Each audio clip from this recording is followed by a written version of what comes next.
하나님의 말씀 봅니다. 고린도전서 10장 23절로 11장 1절 말씀입니다.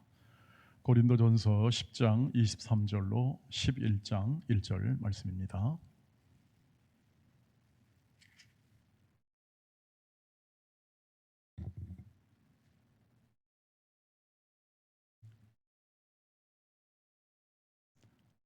(23절을) 제가 읽습니다. 모든 것이 강하나 모든 것이 유익한 것이 아니요 모든 것이 강하나 모든 것이 덕을 세우는 것은 아니니 누구든지 자기의 유익을 구하지 말고 남의 유익을 구하라. 무릇 시장에서 파는 것은 양심을 위하여 묻지 말고 먹으라. 이는 땅과 거기 충만한 것이 주의 것임이라. 불신자 중 누가 너희를 청할 때 너희가 가고자 하거든 너희 앞에 차려놓은 것은 무엇이든지 양심을 위하여 묻지 말고 먹으라. 누가 너희에게 이것이 재물이라 말하거든 알게 한 자와 그 양심을 위하여 먹지 말라. 내가 말한 양심은 너희의 것이 아니요 남의 것이니 어찌하여 내 자유가 남의 양심으로 말미암아 판단을 받으리요. 만일 내가 감사함으로 참여하면 어찌하여 내가 감사하는 것에 대하여 비방을 받으리요. 그런즉 너희가 먹든지 마시든지 무엇을 하든지 다 하나님의 영광을 위하여 하라. 유대인에게나 헬라에게나 하나님의 교회나 거치는 자가 되지 말고 나와 같이 모든 일에 모든 사람을 기쁘게 하여 자신의 유익을 구하지 아니하고 많은 사람의 유익을 구하여 그들로 구원을 받게 하라. 내가 그리스도를 본받는 자가 된 것 같이 너희는 나를 본받는 자가 되라. 아멘. 할렐루야. 네, 여러분 오늘 하루 잘 지내시고 이 자리에 오신 줄 믿습니다. 조금 아무래도 하루 종일 또 일하시거나 혹은 지내셔서 이렇게 체력적으로 좀 체력적 부분이 좀 이렇게 좀 지친 부분이 좀 있을 수 있겠습니다. 오늘도 말씀과 기도를 통하여 더 새로움을 얻으시기를 주의 이름으로 축복합니다. 축복의 말씀으로 더 앞으로 남은 3일 동안도 더 단단하게 시간을 보낼 수 있도록 하고 그 마음으로 결심하면서 이 말씀을 함께 나누기를 소망합니다. 여러분 우리 인생의 제일 된 목적은 무엇이냐라고 했을 때 그것은 하나님의 영광을 우리가 추구하고 영원토록 그를 기뻐하는 것, 즐거워하는 것이 우리의 인생의 가장 큰 목적이라고 그렇게 웨스트민스터 교리문답에서 얘기를 하죠. 실제로 이것은 성경 안에 나와 있는 모든 것을 통합할 때 우리 인생의 목적은 하나님께 영광, 무슨 일을 하든지 하나님께 영광이죠. 그렇다면 하나님께 영광 돌리는 부분에 있어서 오늘 본문에서는 어떻게 그것을 실제 삶에서 표현할 수 있을까에 대해서 잠깐 나눠보도록 하겠습니다. 그리 어렵지 않은 것은 이 본문이 명확하게 하나님의 영광을 위해 사는 삶을 잘 이렇게 말해주고 있기 때문입니다. 그것은 자기의 유익보다 타인의 유익을 구하는 삶을 살아가는 것이 하나님께 영광 돌리는 일이다, 이렇게 얘기를 하고 있는 것을 볼 수 있습니다. 23절, 14절 오늘 순서적으로 이 말씀이 전개되어 있어서 이해하기 어렵지 않습니다. 모든 것이 가하나 모든 것이 유익한 것이 아니요 모든 것이 가하나 모든 것이 덕을 세우는 것은 아니니 누구든지 자기의 유익을 구하지 말고 남의 유익을 구하라. 이것이 명료하게 하나님의 영광을 위한 것이다 하는 것을 이 본문이 담고 있다는 것이죠. 이 근거, 이 본문이 이 하나님의 영광을 위한 삶이 나의 유익을 구하는 것이 아니라 타인의 유익을 구하는 것이다에 대한 명확한 이 바울이 설명이 오늘 이 잔치 비유에서 그대로 나오고 있는 것을 볼 수가 있습니다. 그 당시 이스라엘 백성들이나 또 그 고대의 그 문화의 특성에 있어서 집에서 잔치를 하는 경우가 종종 당연히 있을 수밖에 없었습니다. 그런데 지금처럼 우리 서울이나 이런 도시처럼 잔치를 한다 그러면 보통 이렇게 뭐 호텔이나 혹은 또는 무슨 음식점이나 뭐 이런 데서 잔치를 하게 되는데 그 당시는 주로 이제 집에서 잔치를 많이 하고 그리고 딱 이런 풍경이 그 고대의 풍경이 나올 수 있겠습니다. 여러분 저도 시골에 있습니다만 여러분 시골에서 사신 분들은 시골에서 한번 어느 집에서 잔치하면 그 집만 하는 게 아니죠. 온 집안이 온 마을이 다 잔치죠, 사실은. 왜냐하면 다 한 마을이니까 다 알기 때문에 모든 사람이 그 집에 있는 잔치에 가서 먹기도 하고 그냥 걸터 앉아서 이렇게 즐기기도 하고 가다가 잔치가 어떠니 저떠니 참견하기도 하면서 이렇게 했던 것이 아마 우리 시골 혹은 또는 지방에 있는 그런 잔치 풍경이 아닌가. 저희 동네도 옛날에 그랬었습니다. 고대도 마찬가지로 그랬었습니다. 그래서 분위기가 굉장히 자유스러운 분위기 속에서 누구나 들락날락 할 수 있고 또 얘기도 할 수 있는 그런 분위기였다고 하는 거죠. 그런데 이제 이 문제에 관해서 이렇게 예를 드는 것은 뭐냐면 이 본문이 계속 이제 연결됩니다만 우상 제물에 관한 부분이 문제가 됩니다. 잔치에 놓였을 때 그 음식이 이렇게 이제 어디서 시장에서 사오면 그것이 이제 우상에게 절하거나 혹은 또는 제사하거나 혹은 황제에게 제사하는 것을 그대로 내오는 경우가 종종 있었다고 합니다. 왜냐하면 실제로 모든 고기라든지 뭐 이런 부분들이 다 자연스럽게 다 제공을 못하니까 이렇게 그런 제사 쓰고 난 다음에 그것을 다시 파는 경우도 당연히 있었겠죠. 그랬을 때 25절 말씀을 보시길 바랍니다. 같이 읽겠습니다. 무릇 시장에서 파는 것은 양심을 위하여 묻지 말고 먹으라. 예수 믿는 사람이 불신자가 예수 믿는 사람을 초청해서 잔치에 갔습니다. 그 음식 다시 말하면 그 잔치 음식의 이게 우상 제물이다 라는 그러한 문제가 발생하게 됩니다. 마치 우리 제사 제물처럼 말이죠. 그럼 과연 그것을 먹어야 되느냐 안 먹어야 되느냐.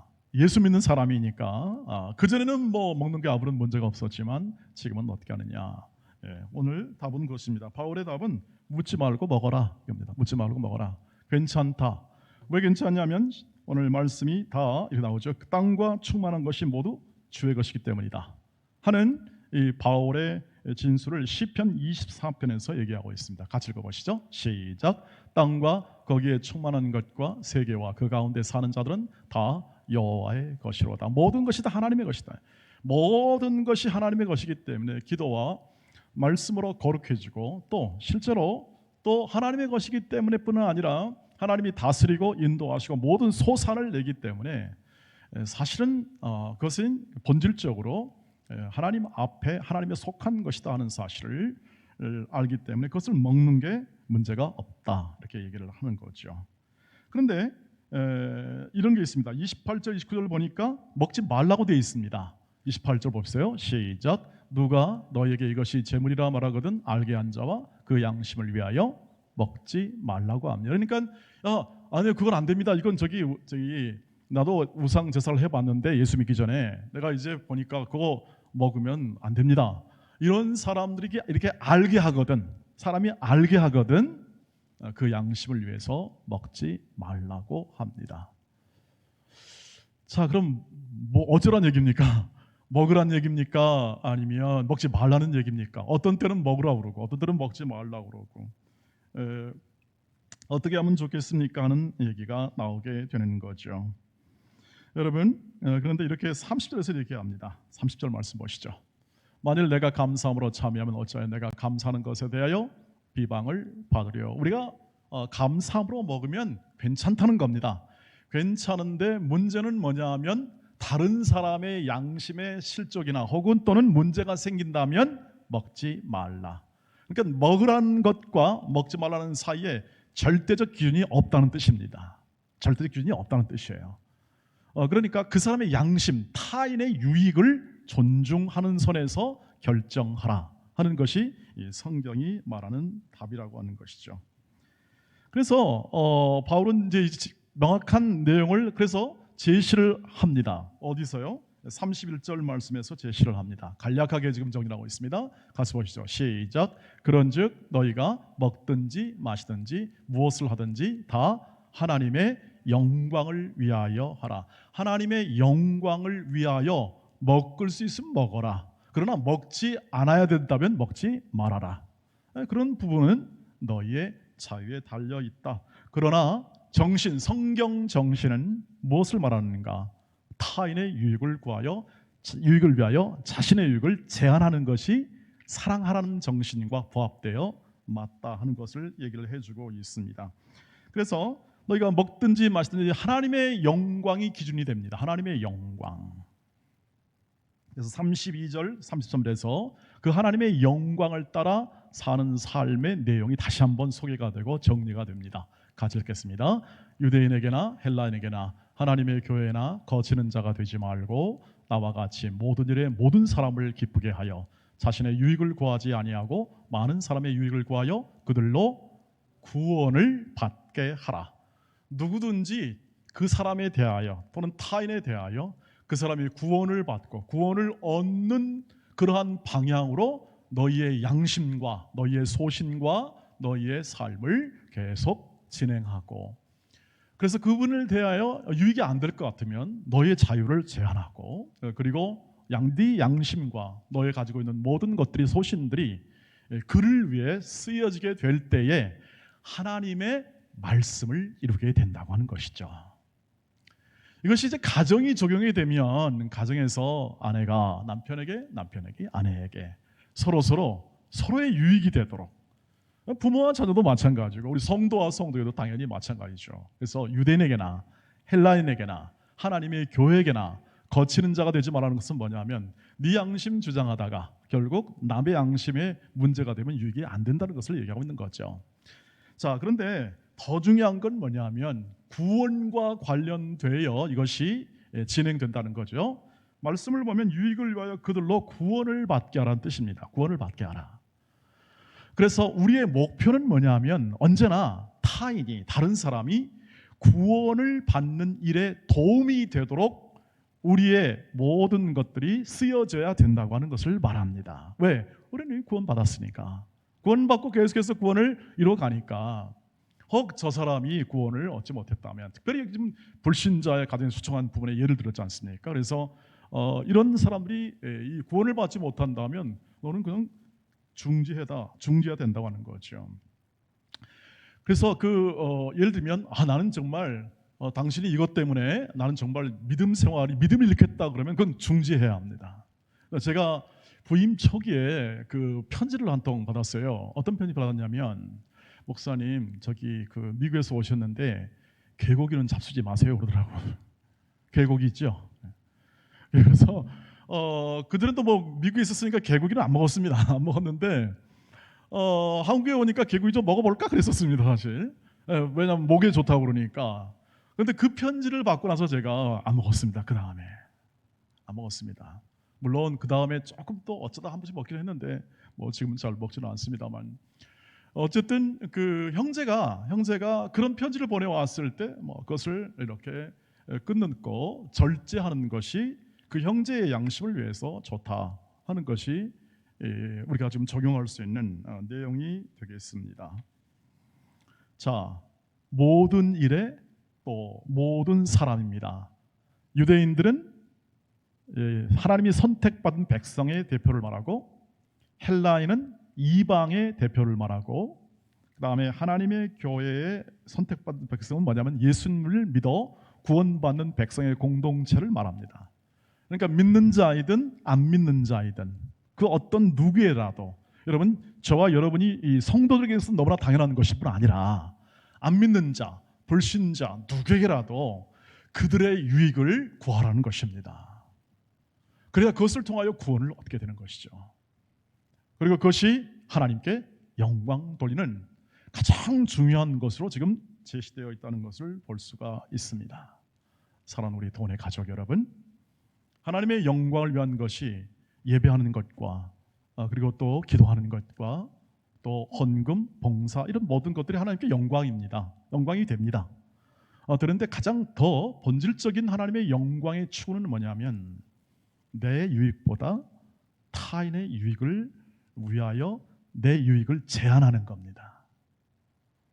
내 유익을 제한하여 타인으로 하여금 구원에 이르도록 돕고 협력하는 것이 하나님께 영광 돌리는 것이다, 이렇게 할 수 있습니다.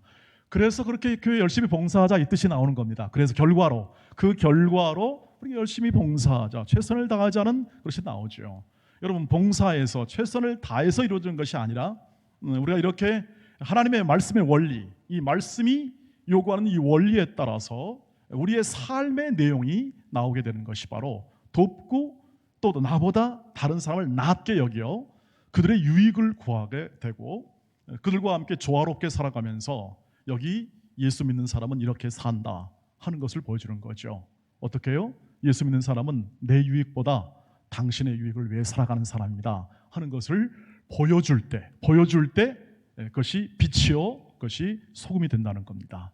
빛된 삶이고 그것이 함께 절여져서 함께 녹아져서 함께 더불어서 함께 살아가는, 야 저런 사람도 저 사람은 저렇게도 사는구나 하는 것을 보여주는 맛깔나는 인생을 보여준다는 거죠. 왜요? 세상은 언제나 경쟁적이고 이기적인 것을 아시죠, 여러분? 적대적입니다. 세상은 적대적이지 않고는 살아갈 수 없어요. 그런데 적대적인 것이 아니라 나는 당신의 친구입니다. 나는 당신과 함께 살고 있고 나는 당신의 유익을 위해 살아가고 있습니다 하는 사람을 볼 때에 놀라지 않겠습니까? 또 저건 어느 나라에서 온 별종이냐 라는 생각을 하지 않겠습니까? 자, 그래서 바울이 이제 결론을 맺습니다. 11장 1절입니다. 보겠습니다. 시작. 내가 그리스도를 본받는 자가 된 것 같이 너희는 나를 본받는 자가 되라. 오늘 설교의 핵심은 여기에 있습니다. 자신의 유익보다 타인의 유익을 구하라는 것이 우리의 삶의 내용이라, 연관된 내용이라면 그것을 본질적으로 뒷받침하여 그것을 이루게 하는 분이 계십니다. 그것이 바로 예수 그리스도이시죠. 예수 그리스도가 그런 삶을 살게 만드는 원동력이 됩니다. 힘이 됩니다. 근거가 된다고 하는 것이죠. 우리 힘으로는 내 유익을 다른 사람의 유익을 위해서 제한할 힘이 없습니다. 사실 여력이 없습니다, 우리에게는. 그리고 우리는 하고 싶지만, 마음의 소원이 있지만 그것을 다 감당할 만한 힘이 없습니다. 그럼 무엇입니까? 주 예수 그리스도를 바울이 본받는 것처럼 너희는 나를 본받으라. 이 말은 뭐냐면 예수 그리스도가 그 기초를 닦아준 겁니다. 내가 다른 사람의 유익을 위해 살아갈 수 있는 기초를 닦아주었어요. 그분이 힘을 주십니다. 그분이 근거를 제시합니다. 모델, 하나의 샘플, 모델을 제시해서 그대로 본뜨기만 하면 된다고 하는 것이죠.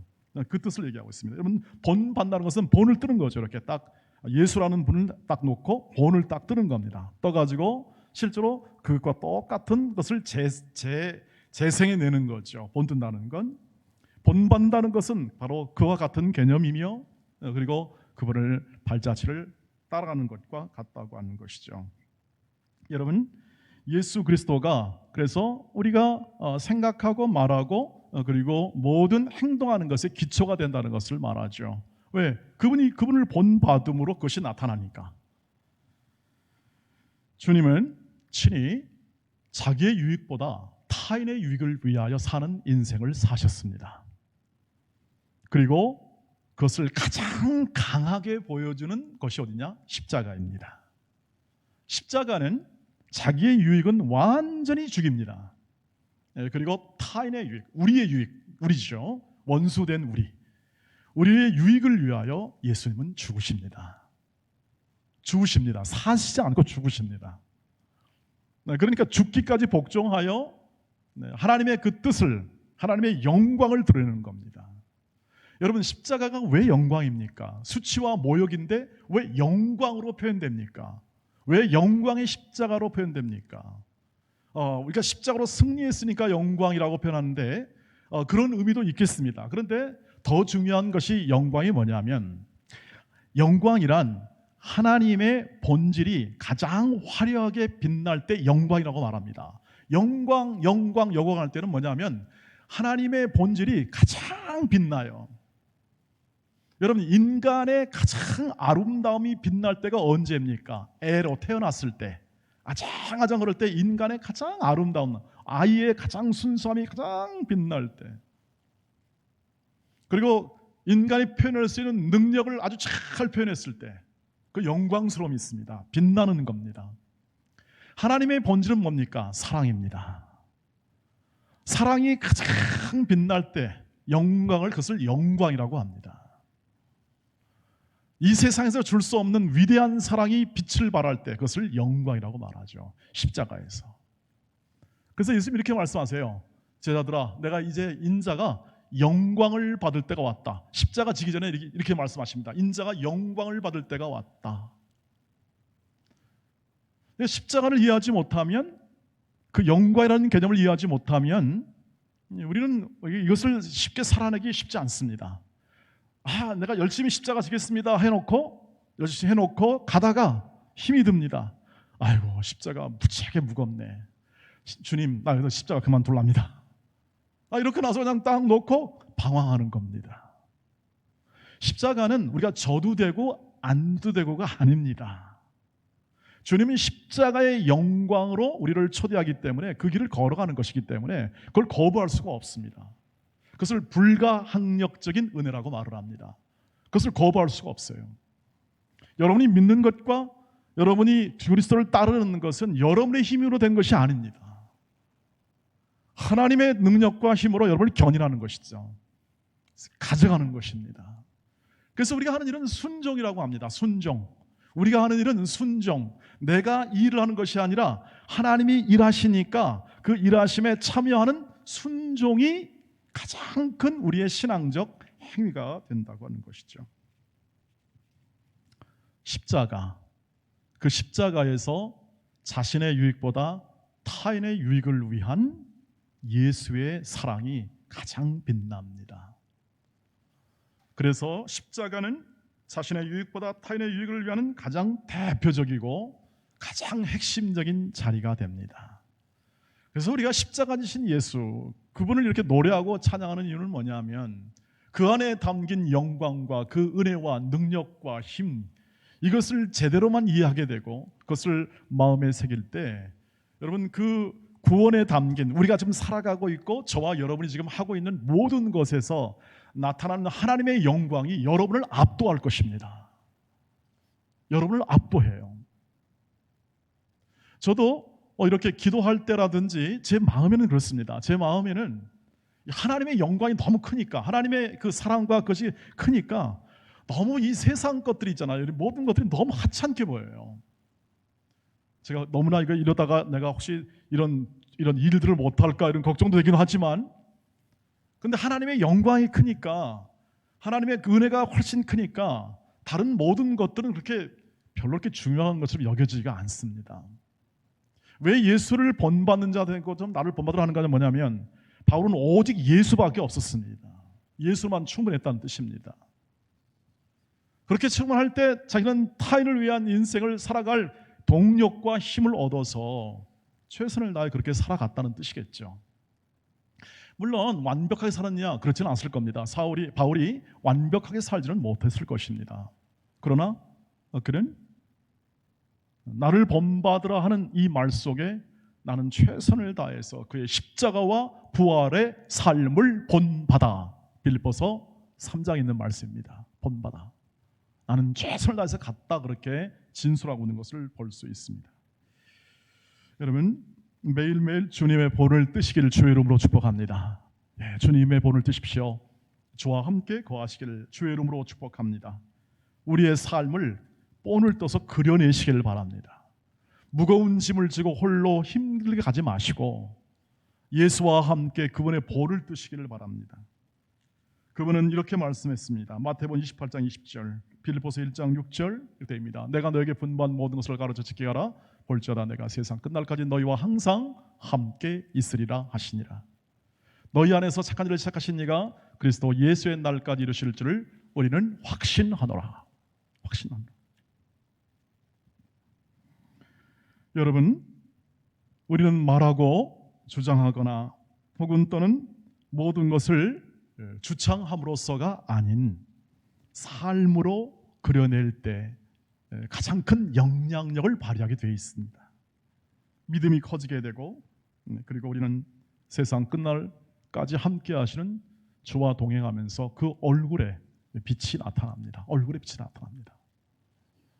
여러분도 아마 그러실 겁니다. 서로 얼굴을 보면 저 사람이 지금 힘들구나 하는 것은 대충 아시겠죠. 그리고 삶에서 아이고 얼마나 고통 말씀하십니까 하는 것을 우리가 어느 정도 이렇게 예상할 수 있습니다. 다는 모르겠지만, 여러분, 그래서 우리 안에 있는 것들은 그대로 얼굴로 드러나게 돼 있죠. 수심과 근심, 기쁨을 감출 수는 없을 겁니다. 저와 여러분이 갖는 이 내면의 예수를 본받는 삶, 특별히 십자가와 부활을 그 안에 담긴 것을 본받는 삶은, 그것은 주님이 우리에게 주신 최대의 복이 될 줄 믿습니다. 말할 수 없는 기쁨, 말할 수 없는 감사가 흘러나올 수밖에 없는 것입니다. 그것을 누리셔야겠습니다. 그것을 마음에 풍성히 담으셔야겠습니다. 왜? 우리 인생에 얼마 남지 않았거든요. 우리 인생의 삶의 내용이 별로 얼마 남지 않았습니다. 10년, 20년, 30년 이 정도면 아마 우리의 삶의 내용이 다 될 것입니다. 온전한 기쁨과 감사로 사시기를 주의 이름으로 축복합니다. 예수 안에밖에 없습니다. 세상에 다른 것이 없습니다. 귀 기울일 것이 없다고 하는 것이죠. 여러분, 마음에 예수를 담으십시오. 예수의 마음을 담으십시오. 그리고 예수의 성품을 그려내십시오. 그분을 쳐다보시고 예수를 묵상하며 그분을 담고 계속 가시기를 바랍니다. 제가 누리는 기쁨을, 감사를 저는 여러분에게도 꼭 누리게 해드리고 싶고, 아마 어떤 분은 저보다 훨씬 더 기쁨과 감사로 이미 삶을 살아오신 분도 계신다. 이 자리에 그 삶을 누리시기를 바랍니다. 걱정과 근심도 순간순간 있을 수 있으나 하나님이 주시는 그 은혜와 사랑이, 그 십자가의 사랑이 늘 가슴을 울리기 때문에 남 얘기할 것도 없고 불평할 것도 없고 원망할 것도 없고, 오직 내 안에 불붙은 사랑으로 인해서 그 사랑의 삶을 살아갈 수 있을 것입니다. 그렇게 더 온전하게 커나가시기를 주의 이름으로 축복합니다. 저는 이런 분을 좋아합니다. 죽을 때까지 배우는 사람을 좋아합니다. 죽을 때까지. 저도 그럴 예정이고 배우는 인생을 살았으면 좋겠다. 김영석 교수님이 그렇게 얘기하더라고요. 인생은 60부터라고. 제가 왜 그 말에 꽂혔는지 아시겠죠? 그 말이 인생은 60부터랍니다. 근데 어떤 분이 이렇게 얘기해요. 목사님, 인생은 70부터예요. 아멘. 그랬습니다. 아멘. 아니 70 어떻고 80 어떻습니까? 김영석 교수는 102세가 되셨는데, 중요한 건 우리의 인생이 닿는 순간까지 예수를 배우시기를 주의 이름으로 축복합니다. 그 기쁨도 배우시고 감사도 배우시고 본받으십시오. 그분의 인격과 그분의 얼굴에서 그것이 풍겨 나올 때까지 이것을 우리가 가는 겁니다. 소설 중에 한 이야기입니다. 청교도적 배경을 가진 소설인데, 어느 높은 산중의 계곡에 풍요로운 마을이 하나 자리 잡고 있었습니다. 이 계곡에서 산을 바라보면 이 사람의 얼굴 형상, 아차산에도 있는데요, 사람의 얼굴 형상이 가진 그러한 바위들이 이 마을을 딱 쳐다보고 있었다고 합니다. 가까이 보면 그냥 바위지만 멀리서 보면 사람 얼굴을 하는데 아주 인자한 분 같은 존재죠.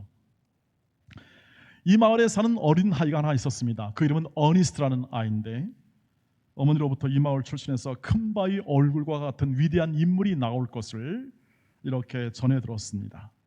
이 어니스트라는 아이가 그것을 믿었습니다. 철석같이 믿고 그 삶을 살게 됩니다. 이 어니스트는 거기서 떠나지 않았습니다. 어린 시절, 청년, 장년이 이르기까지 떠나지 않고 거기서 온 생애를 살았습니다. 그 큰 바위 얼굴, 자애롭고 그다음에 인자한 얼굴로 이 마을을 비추는 그 큰 바위 얼굴을 날마다 바라보며 살아갑니다.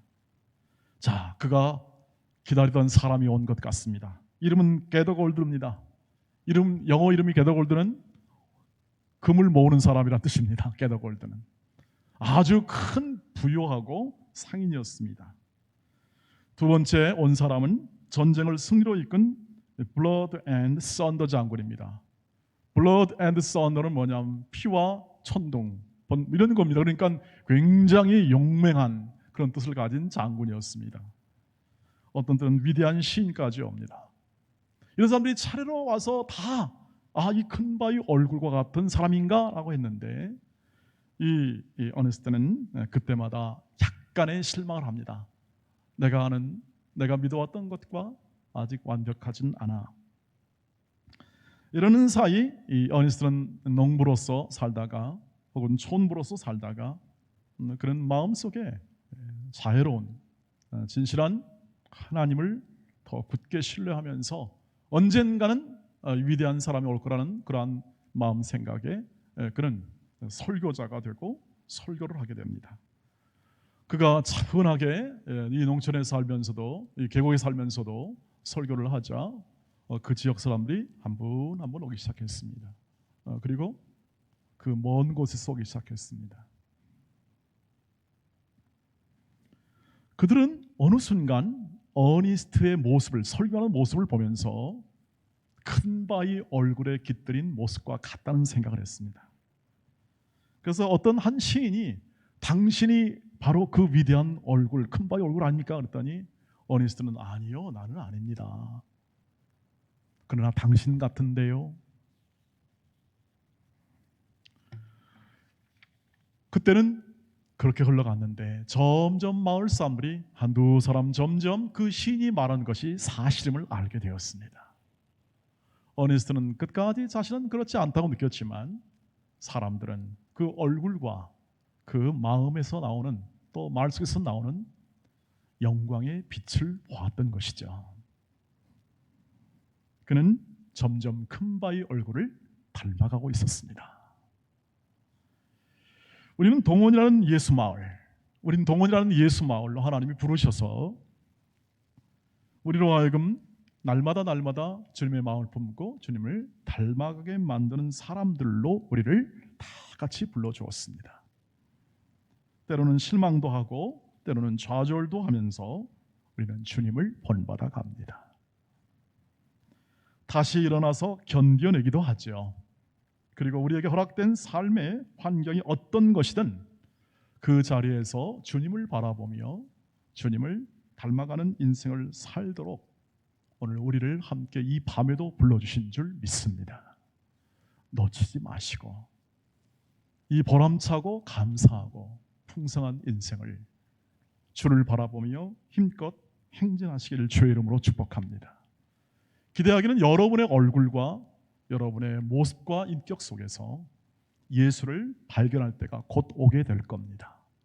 그날이 올 때까지 주 예수 그리스도의 십자가와 부활에 관한 소망을 마음에 가득히 간직하고 그분과 더불어 동행하며 이루실 그날까지 약속을 붙잡고 오늘도 믿음으로 그 자리를, 여러분의 가정을, 여러분의 일터를 성실하게 지켜내며 행하시길 주의 이름으로 축복합니다.